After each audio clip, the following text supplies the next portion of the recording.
Good morning all you beautiful people. My name's John and I'm an angling addict. Welcome to another episode of Hooked Fishing. Today you join me on the banks of the River Ouse at Beningbrough Park in York. We're on a big sandbed just opposite the Nidd mouth. This area is renowned for big pike, big bream, perch, roach, chub, barbel, you name it, it lives here. Today I brought a couple of dead bait rods with me and a lure rod. I've only got 6 dead baits, 4 half mackerel tails and a couple of smelts, so if I run out of those we'll get on the lure rod and see if we can get a few doing a bit of spinning or put a big spoon on and have a go that way. The water looks prime for it, it's nice and clear, so should be able to get a bit of action. As I got down here this morning there was a chap landing a pike, and on the other side, on the Alice Hawthorne length, there was a couple of chaps landing another pike, so it's looking promising for a bit of action. Hopefully, fingers crossed, we'll get a couple today for the camera. So without further ado, let's get a bit of fishing done right after we roll the titles. See you on the bank.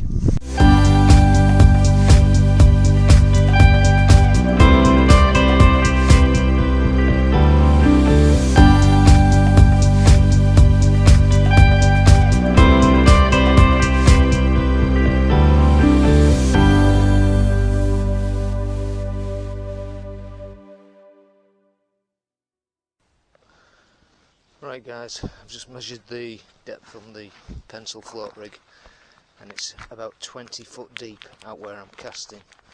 I'm going to get a bait on, and I think the second rod I'm also going to set onto a pencil float because currently it's just on a free roving rig and there's a bit of flow on the river and I'm not entirely sure that will hold, so I think 2 pencil floats is going to be the way to go, or at least a float ledger of some description. So I'm just going to change that and get some heavy weight on it. This one's got a 2 ounce lead on. I'm going to put half a mackerel onto this. I've only brought 6 baits. I've got 4 half mackerel tails and 2 smelts left over. These have been in my freezer for ages. It's the first time I've got out piking for it for a long time. Top barb I always make sure all the top treble I always make sure all the barbs are cut off, and I only leave 1 barb on this hook which goes into the tail just to keep that on, and I like to wire my baits on with a bit of rigging wire, so that just comes off the top of the treble there. It's just wound on, and then I'm just going to wrap this around the tail, and then when you're casting out, if you go over the top a couple of times and around the back of the treble there, and then just thread it round like that, and that will stay on nice and secure. I mean, mackerel's really good for staying on hook anyway, but yeah, when you start fishing smelts they're fairly soft, so it works for that. And on the business end we've just got a swivel with a shock bead, another little rubber shock bead just cushioning between the lead and the pencil float, which is unloaded, and then there's another shock bead above that going up to a stop knot which is tied off now out of power gum. It's right at the bottom end here at the reel, so you can tell this is a 12-foot rod right down to the reel here, and the business end is right down as well, so it's about 20 foot of depth out there. So we'll get this cast out and you can see where we're going to be.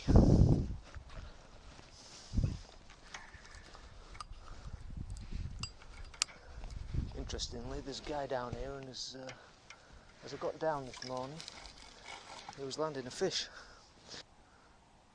That's it, she's sitting up now. Right, lovely. So I can just pop this on the rests. Minimal tension on it. I don't like a lot of tension on. It might be problematic with the flow out there. Looking at that, I think it's dragging it under.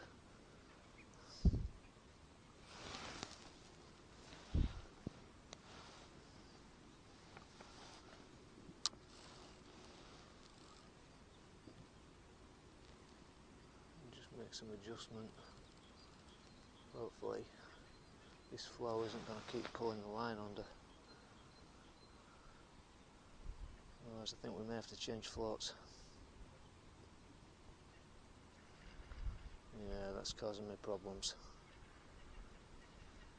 Okay, back to the drawing board, square one. We'll set some new rigs up and get back out. Right, this is the second rod, the other one's still out there. I'll just listen for it on the going off on the clutch if I get a take. Just going to chop this off, and so we were on fox egg sinker, similar setup on the terminal end with the trace, with the bead and the rigging wire. So it's fairly quick to chop these off. Just pull the bead out.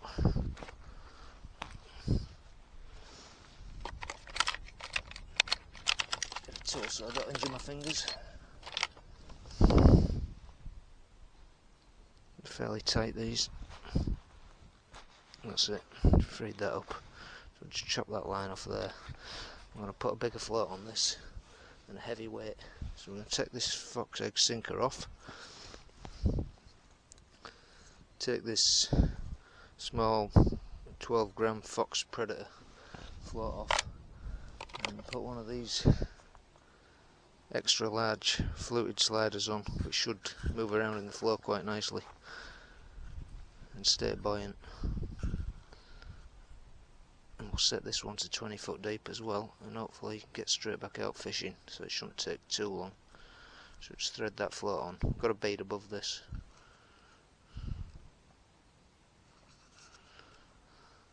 That's on. Find a 2-ounce lead or similar. 1.5, that one's 3. Didn't bring too many leads with me today. There we go, 2 ounce. That should do nicely.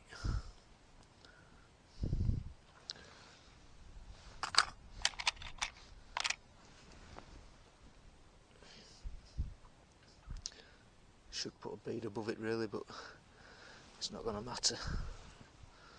Just put the shock bead back on.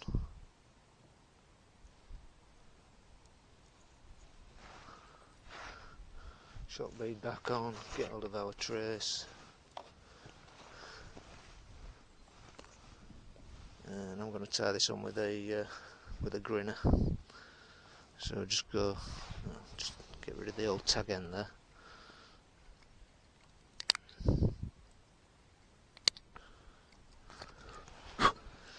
That's got rid of that. So give yourself a bit of line.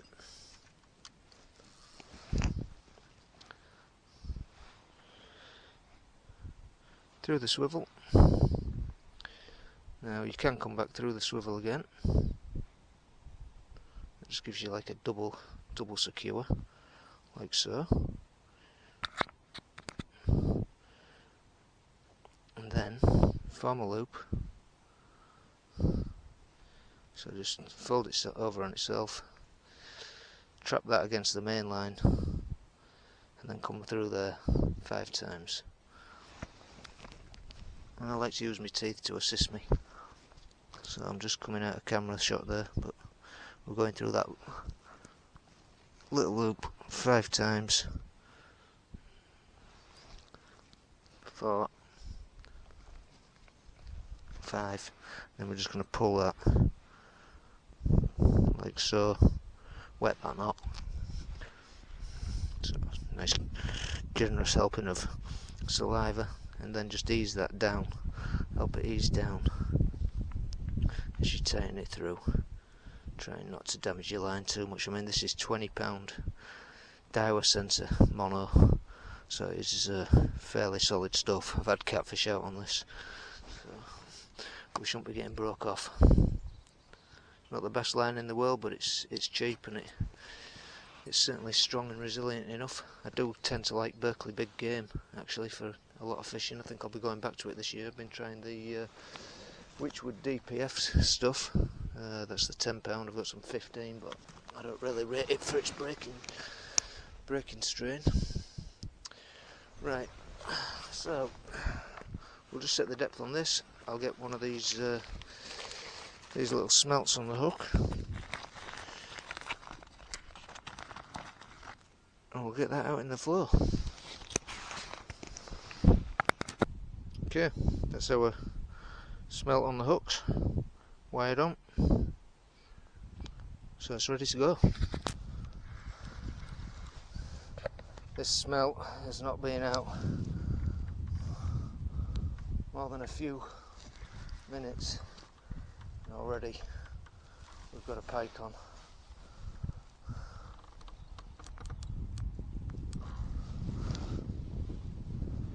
I think he's snagged me though. Let's try walking down the bank here.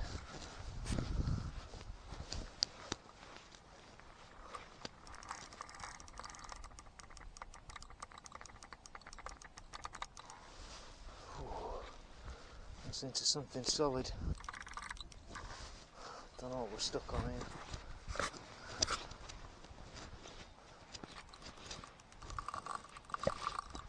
This is bad. This is really bad. It's gone. Bollocks.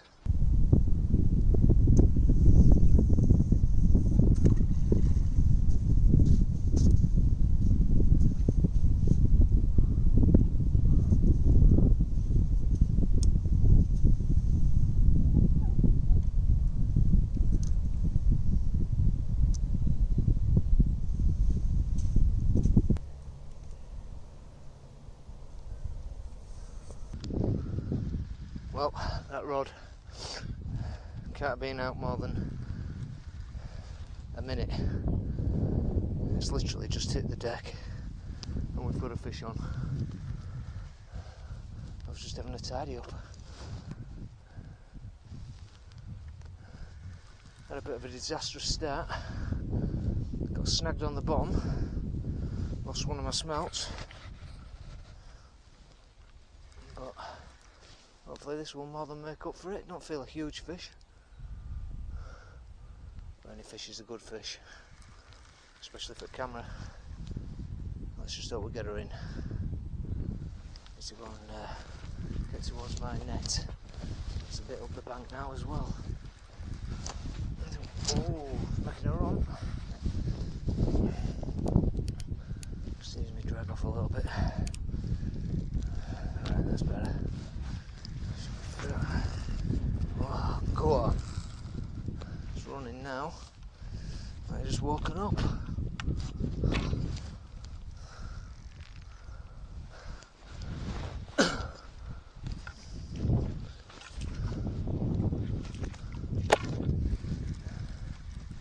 This has not been out long at all. Oh, don't look a bad fish. We're within about 20 foot. It's not a monster. It's a nice pike. Looks like we've got him in the scissors. Yes, he's ours. Lively. Right, we're in his mouth. He's got my hooks in the net.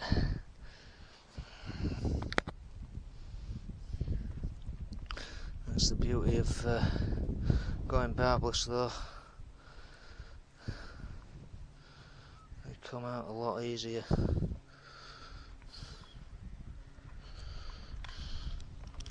We can just try and get that net off there.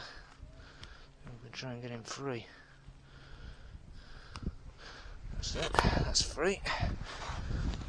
Look at that. Angry set of teeth there. You don't want to put your hand in that, would you? Right, essential that we have some decent pliers. Got a selection here. Some Savage Gear ones, decent forceps, slightly smaller ones, Berkeley's, do the job. Just in case everything goes really Pete tongue, we've got a set of side cutters to cut the hooks. So we'll just try and get him free. It's just in scissors, so it's a fairly easy job. That's it, he's out. I'll just get my get that wire out from underneath him. He's a freebie. Okay.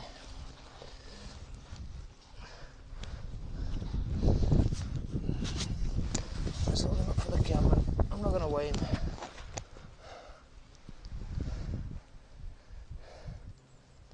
He looks about 6 or 7 pound.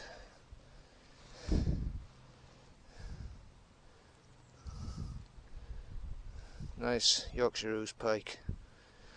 He's going to go back, fight another day. Right then guys, I'm going to start on a nice big spoon on the lure rod. We've got a couple of dead bait rods out there, so I'm just going to flatten the barbs off on these because I don't like barbs on hooks when I'm fishing for pike. Maybe leave one on, but having all three makes it a nightmare to unhook them. So that's 2 flattened down. It's a bit of an old hook, but it feels sharp enough. So I've had these things years. I've got a box full of them. So we're going to clip that onto my lure rod, which has got 50-pound braid on. Nice big long 18-inch trace tied off to, I think they're some kind of big American type snap swivels. I tie all these up myself. They're just twisted. Just twist the trace wire using a twizzle stick. So we'll clip that on. We'll have a few casts around. See if we get a latch into one. Best thing to do with this is wet your braid down because you'll end up with wind knots. It's a bit windy out here today, so I'm just going to dunk it in the water and let's have a chuck.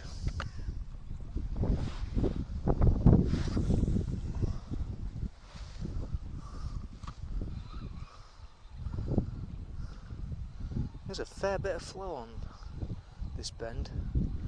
Ideally I would have been up towards the right hand side of me into the more slack water where the chap is.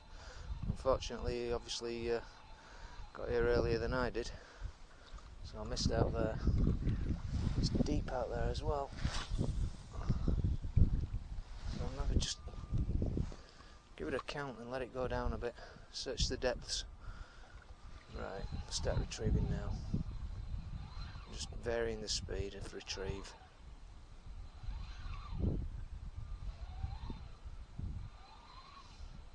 Sometimes you do great on lures in the ooze, and other times it can be absolutely futile.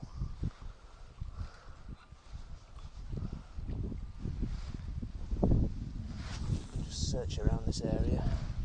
I'm getting out towards the middle. Could maybe use a slightly heavier lure. It's a big wide piece of water, is this?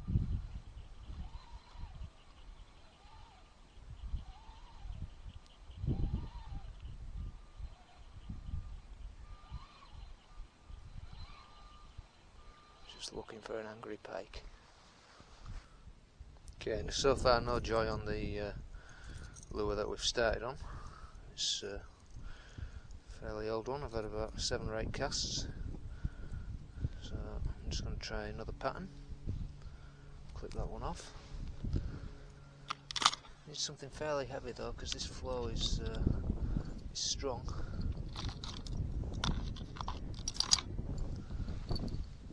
So I think we'll try a bronze one. This bronze spoon.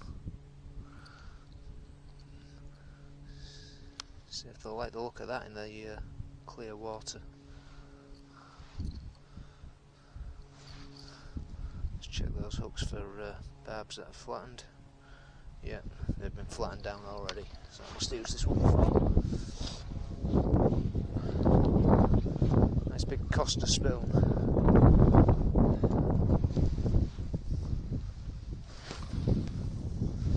Oh, that baby sail's out there. That's a nice weight. That's what you need on a big open piece of water like this.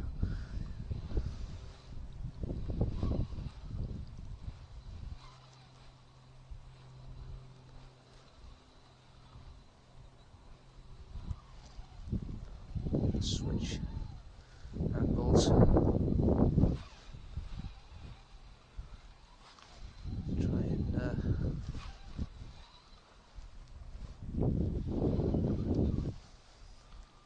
just irritate something into having a go.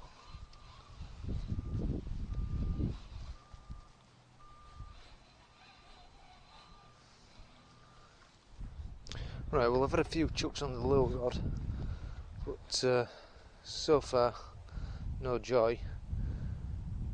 I'm just going to have a recast on the dead bait rods. I think the left hand rod's just drifting under a bit. I'm just going to make sure that's not a run.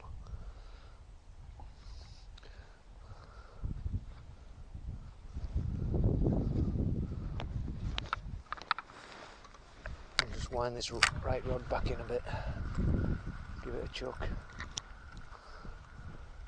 The left rod looks like it's nodding. Potentially might have a run coming on that.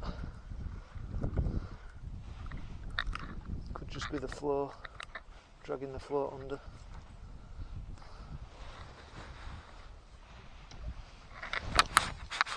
So right hand rod's on smelt. Give that a good chuck out. Left hand rod's on mackerel. That's it. Bait runner on.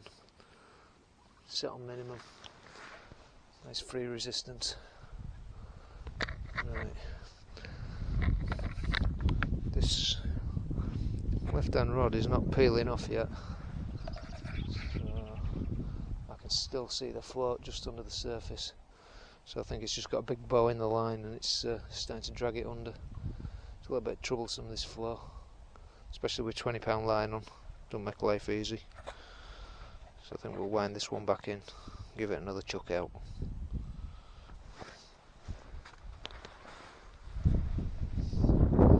It's just reappeared, that float.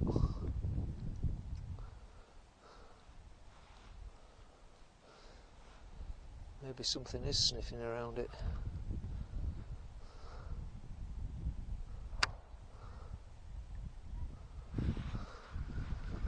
We'll reposition it anyway.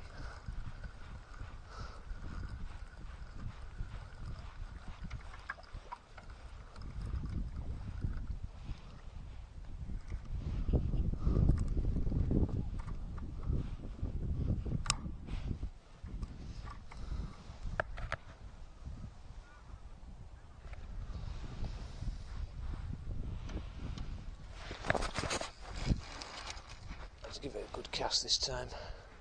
Search a slightly different area of water. I normally don't like to fish too far out now. That looks deep. It must be even deeper out there because that float's disappeared.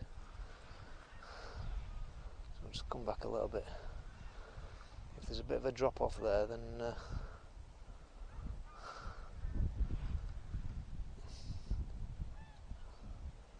pike might just sit below it, sit below in the drop off, and they have to look to strike from below. So I think maybe that's the ideal position. Don't know whether we can hold station though. The lead's not going anywhere. It's the float that's dragging under. Probably why a lot of people fish ledge and dead baits on here.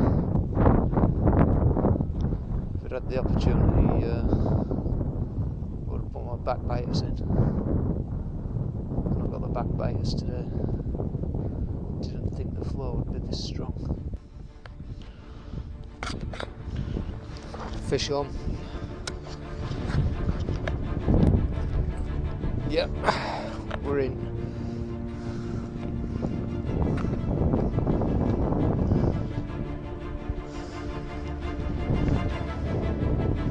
Just adjusting the other rod then. I think it's come off. It's come off. Can't believe it. I was running and running. Never mind. Let's get back out. They are feeding today.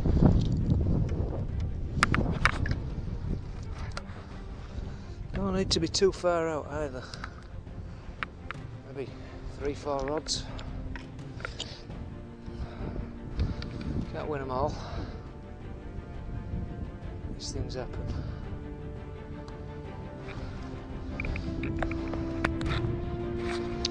One on the right hand rod. Something just took that on the inside. Float's come back up, but we'll just keep our eye on it. Just enjoying a cup of coffee then. Could be in for fish number 2 here. Yeah, something definitely on the end of that. So we'll pick the rod off the rest. Just wait. Flick the bait up north right now.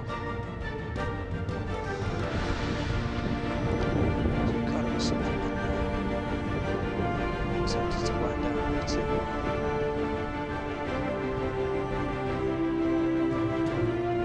Just not properly picked up a rod. The float's drifting though, very, very close to the other one.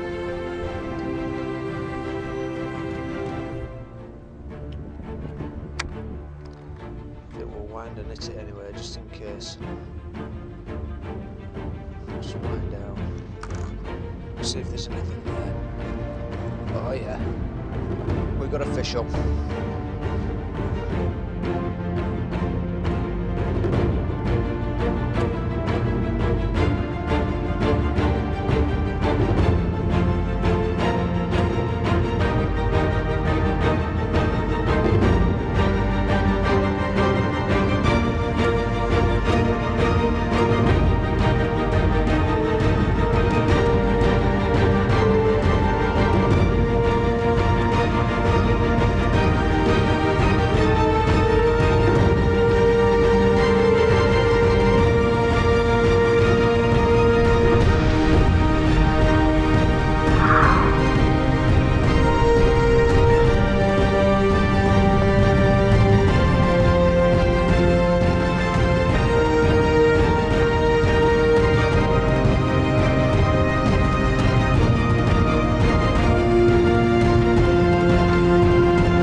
Determined to go through my other line. It's under the other rod, so we can bring him back.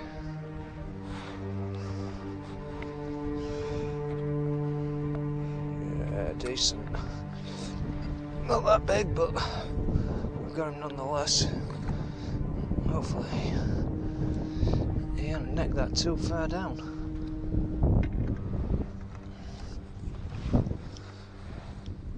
Just open the bait lamp. We'll go get him on the mat.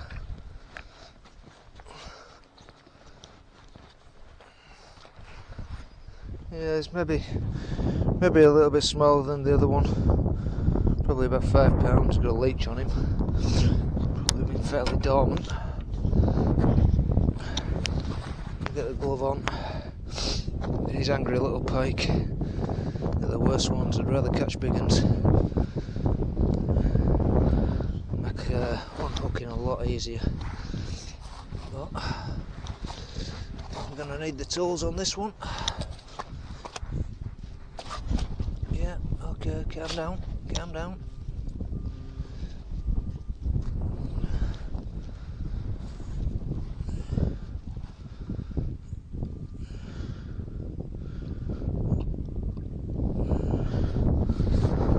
So just avoid the gill rake because the hook's down there. It's a little bit deep. I think we can get them out. Good job I hit it when I did. Right, the first one's easy. He's angry. He's not happy. We should be able to get that without too much drama. Just steady. Yeah.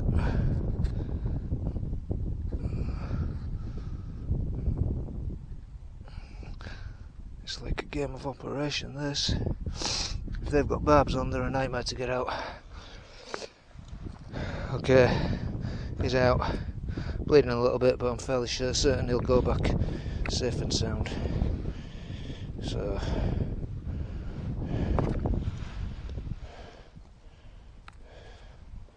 nice little fish.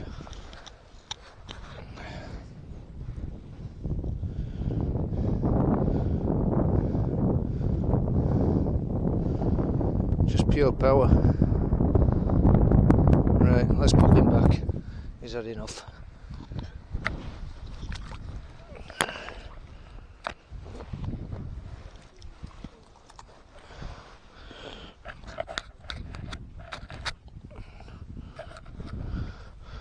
Just let him recover a minute. He gave everything.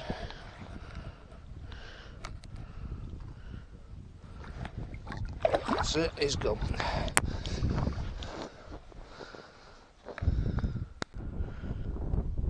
Right, I'm just going to give this wounded roach a go on the lure rod. I've kitted this out with a stinger, so that's just a small treble on the back end, just to give me a bit of extra hook up, because you only get the big one under the belly here. And I'll just clip that into the snap swivel along with the eye at the top there.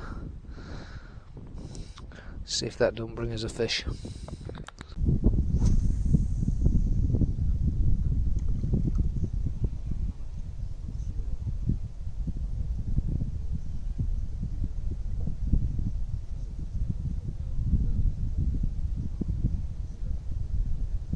Right guys, I'm struggling to fish the lure rod.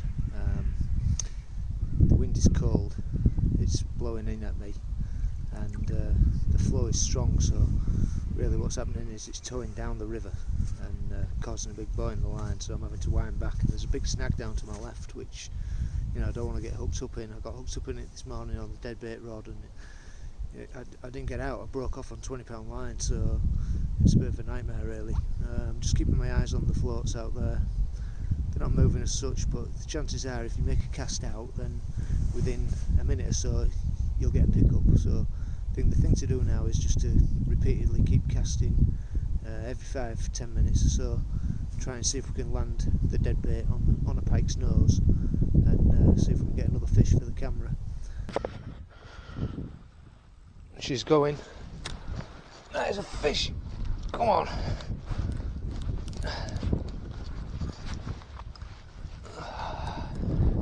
God damn it. Missed it. Right guys, so this was today's setup in the end. What I had to settle on because of the depth of water, 19-20 foot out there. This is the extra large 25-gram Fox fluted slider float. Below that we've just got a bead, rubber bead, cushion, just cushioning it against this one's well, I think this one's nearest diameter 2 ounce lead, maybe 1 3/4 that one. The other one's on a 2 ounce. Shock bead, swivel, twisted trace down to half a mackerel tail, 2 6 trebles in there, and that's wired on by the tail so we don't lose them, and it works well.